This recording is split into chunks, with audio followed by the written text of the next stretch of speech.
Мне просто обидно читать, что он рейдер захватил, он рейдер здесь захватил. Но я же себе же не беру. Вот Тюменбаев или Тюлебаев, Рулан Кокулов, зачем агрессируете по отношению к своему народу? Или из-за своего положения вы считаете себя высокими или возвышаетесь над другими? Бұл конституцияда, мынау китептерде, бұл Туманбаев бүтүндөй бизнестерди мамлекетке монополиялап тартып ала берсе болот деген сөз жок экен. Теги Каныбек Туманбаев ким өзү? Өлкөнүн башкы прорабыбы, же балким өкмөттүн көмүскө башчысыбы? Же ал чындыгында президенттин жеке рейдерин айландыбы? Катардагы электрик, шопурдун шопуру кантип Кыргызстандагы эң таасирдүү адамдардын бирин айланды. Ал эми ал башкарган түзүм кантип көмүскө өкмөт болуп калды. Жалпы элге Туманбаев 2022-жылы Садыр Жапаров аны президенттин иш башкаруучусу кылып дайындаганда белгилүү болгон. Ага чейин Туманбаев мамлекеттик кызматта бир күндө иштеген эмес. Эмгек жолун жөнөкөй электрик болуп баштаган Туманбаев кийинчерээк миграцияга кеткен. Орусия, Туркия жана Казакстанда иштеп келип, расмий маалыматтарга ишенсек, өз бизнесин ачкан. Бирок анын жылдызы Алмазбек Атамбаевдин администрациясында серый кардинал деп аталган Икрам Илмияновго жумушка орношкондо жанган. Баарыбызга белгилүү болгондой, Илмиянов экс-президенттин мурдагы айдоочусу. Илмиянов өз бизнестерин Туманбаевдин атына кататып, көп иштерде ишеним артканы үчүн эл арасында Туманбаевге шопурдун шопуру деген атка конгон. Туманбаевдин медиада алгачкы ирет эскерилиши Black Star Burger франшизасынын ачылышына байланыштуу. Бул тууралуу 2019-жылы азыркы министрлер кабинетинин төрагасынын басары Эдил Байсалов мындай деп жазган. Эмне үчүн бизнестин ээси Икрамдын оң колу Каныбек Туманбаев экенин эч ким жазбайт. Эртең ал Rolls-Royce минип калса, акчаны кайдан алдың деген суроого бургер сатып таптым. Тимати келгенде канча киши чогулганы эсиңерде жокпу? Деп жооп берет окшойт. Жээнбековдун доорунда Туманбаевдин мүйүзү сынбастан байлыгына байлык кошулуп, бийликтеги таасири дагы да бекемделди.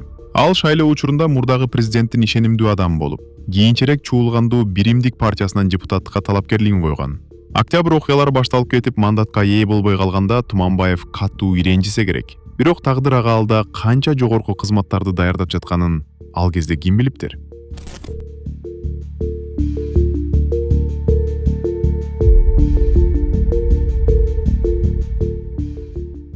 Ошентип 2020-жылы Кыргызстанда бийлик кайра алмашты. Бирок ишбилги Туманбаев бул жолу да өлкөнүн жаңы жетекчилигин ишенимине кире алды. Анын бизнеси гүлдөп, компаниялары миллиондогон тендерлерди утуп баштады.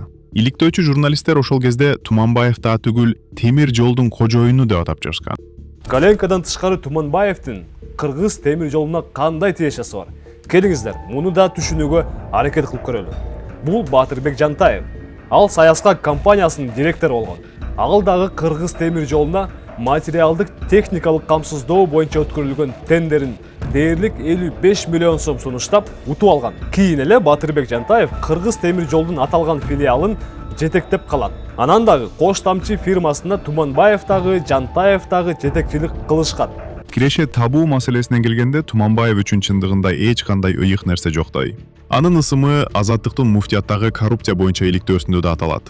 Бирок Туманбаев өзүн өтө такыбы адам катары көрсөтүп келет. Аткамнер ар жума сайын социалдык тармактарда кыргызстандыктарды ыйык күн менен куттуктап турат. Ошондой эле өзүнүн сүрөттөрүн Одноклассники стилиндеги ичи тардык, бул жок кылуучу алсыздык, бириндик жана эмгек, бул жаратуучу күч деген акылдуу цитаталар менен байма-бай жарыялап турат.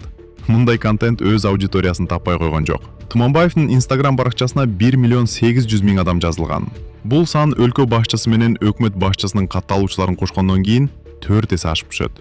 Мындай популярдуулукка президенттин өзү да суктанса болчудай. Бирок комментарийлердин жана лайктардын бир бөлүгүн иш башкармалыктын кызматкерлери өздөрү басышат. Аларды буга кадр бөлүмү аркылуу түздөн-түз мажбурлап келет. Урматтуу кесиптештер, кандайсыңар? Ар бир ссылканын астына лайк, комментарий басып, скриншот кылып, өз алдыңарда кимдер иштейт, полностью жөнөтүңүздөр. Саламатсыздарбы, уважаемые коллеги? Я не вижу. Где? Акпата, где? Где все? Экисменде тең лайк баскыла. Так, адыгине ставьте. Я не вижу. Где скриншоттер? Уважаемые коллеги, мобул эмелерге подписка кылыңыздар. Каныбек Туманбаев өзү троллдор фермасынын ээлери менен тыгыз байланышта.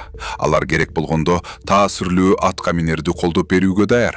Бирок аткаминер кол алдындагылар менен да тил табышууну билет. Мисалы, жаңы жылдын башында ал кол алдындагыларды учак менен Меккеге алып барып келди.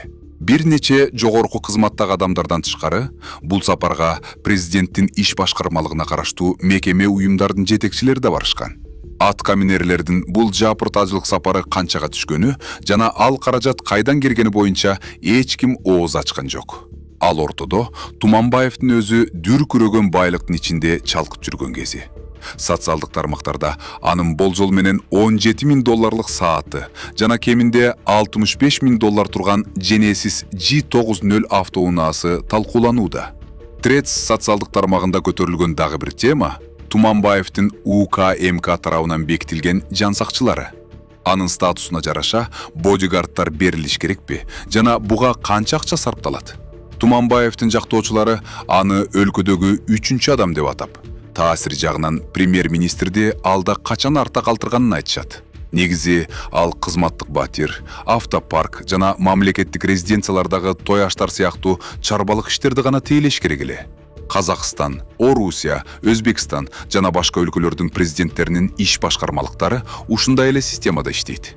Бирок Кыргызстанда Садыр Жапаровдун тушунда бул түзүм болуп көрбөгөндөй ыйгарым укуктарга ээ болду. Эбегейсиз каржылык ресурстар жана чарбалык функциялар иш башкармалыгын параллелдүү өкмөткө айландырды. Ал кадимки текшерүү жана тең салмактуулук системасын аттап өтүп, түздөн түз өлкө башчысына гана баш ийет. Эч кандай текшерүү, ачык тендер жана мыйзам алдында отчеттуулук жок. Тек гана жогорудан келген буйруктар. Негизи эрежелер, мыйзамдар жана атүгүл конституция Кыргызстандын бийлиги үчүн куру сөз болуп калган. Илгери Текебаев ушул конституцияны мынантип барактап арасынан икрамды издеп таппай койгон жайы бар эле. Мен дагы азыр ошо Текебаевчасынан ушул конституцияны барактап арасынан Туманбаевди, Токторбаевди, Орунтаевди тапкан жокмун. Не үчүн? Бул конституцияда мынау китептерде бул Туманбаев бүтүндөй бизнестерди мамлекетке монополиялап тартып ала берсе болот деген сөз жок экен. Каныбек Туманбаев иш башкармалыгына келгенден бери бул мекеме мамлекеттеги эң майлуу, сүттүү тармактарды тартып алган мега корпорацияга айланды. Ири курулуштар, гектарлаган жерлер, ипотека, авиация жана байланыш тармагы баары Туманбаевдин көзөмөлүнө өттү. Ал тургай автомектептер менен техосмотрду да меникилеп алды. Бирок расмий иштери менен биргеликте ал айрым өзгөчө тапшырмаларды аткарып келет. Журналисттер аны бекеринен президенттин рейдери деп жар салышпаса керек. Мне просто обидно читать, что он рейдер захватил. Он рейдер здесь захватил. Но я же себе же не беру. Бул клубтун Кыргызстандагы эң эски жеке ишканалардын бири Кум Шагылдын басып алынышы тууралуу материалы. Журналисттер жазгандай, ишкана ээлери Жапаровдун хан сарайын курууга 17.000 куб темир бетонду акысыз берүүдөн баш тарткандан кийин бийлик мыйзамсыз түрдө ачык эле бизнести тартып алган. Туманбаевдин кулагы көптөгөн коррупциялык схемалардан чыгып жатканы жөнүндө материалдарда аз эмес. Бирок Садыр Жапаров үчүн ал айтканды эки кылбаган ишеничтүү кадр бойдон калууда. Президенттин айтымында анын бир гана кемчилиги бар: эл менен тил табыша албагандыгы. Саясатта и мамлекеттик кызматтарда бир түрү болот адамдардын. Тили менен буудай кууруйт. 1 метр чыгат тили сайраса, тиги ушу Бишкекте туруп Лондон менен Москванын көчөсүн тазалап коет тили менен шыпырып. Иш берсең, иштин бир генедей жерин 1% жылдыра албайт. Только сөз менен. А кээ бир адамдар болот, мына мамлекеттик кызматта мен көрүп эле жүрөм, илгертен бери, 20 жылдан бери. Тили менен, өзүнүн сөзү менен жеткире албайт адамдаргачы. Мындай жеткирип, түшүндүрүп, мээсине куюп кое албайт. А бирок иши баягы тили менен сүйрөгөндөрдүн тескерисинче да 100% даже айтканыңан артык кылып аткарып коет. Бирок элге чыгып сүйлөй албайт, сүйлөсө дагы түшүндүрө албайт да. Мына ушулар бар. Мен интернеттен көрүп алып, монтип, неужели ушуну түшүндүрө алышпайт деп туруп мына өзүм келип отурам мына. Көп өтпөй эле Туманбаев суроо берген элди кагып силкип жаткан видеолор желдей тарап, анын маданиятынын төмөндүгүнө бүтүндөй кыргызстандыктар күбө болушту. Ош базарынын соодагерлери менен жолукканда аткаминер өзүн кармай албай, алар менен катуу кайым айтышты. Андан кийин дароо социалдык тармактарда ага карата хейт жаады. Вот Тюменбаев или Тюлебаев, Рулан Кокулов, зачем агрессируете по отношению к своему народу? Или из-за своего положения вы считаете себя высокими или возвышаетесь над другими?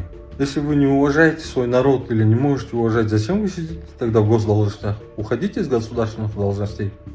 Эртеси видеонун автору аны ички иштер министрлигине чакырышканын айтып чыкты. Ал эми 1 жыл мурун Туманбаевди сындаган үчүн президенттин тарапташы Азамат Марипов да түрмөгө кесилген. Кыязы, Туманбаев дагы деле Садыр Жапаровдун сүйүктүү кадрларынын бир бойдон калууда. Бирок аткаминердин өзүнүн да ишенимдүү адамдары бар. Алардын бири анын кол баласы, аталаш тууганы Баатырбек Жантаев. Бир нече жыл мурун ал Кыргыз темир жолу мамлекеттик ишканасында эң майлуу сүттүү кызматтардын бирини ээлеп, Каныбек Туманбаевдин коррупциялык схемаларында да ат аталган. Азыр бул ийгиликтүү жаш менеджер Балыкчы шаарынын мэри болуп иштейт. Тууганынын жолун жолдоп, ал да социалдык тармактарда активдүү жана өзүнүн колдоочусунан кем калбаган карьера жасачудай көрүнөт. Силерге керек бул нерсе? Же мага эле керекпи? Не отурасыңар анда? Керек болсо, керекти. Койдурбойсуңар биртирек анда. Ош базарындагы жаңжалдан кийин Каныбек Туманбаевдин дабышы чыкпай калды. Алгачкы жолу анын баракчасынан демейдеги жума куттуктоосун көрө алган жокпуз. Эл алдында чымчып койду. Бирок Жапаров мындан кийин абайлап калабы? Же Туманбаевге чексиз бийлик менен ооздукталбаган укуктарды бере береби?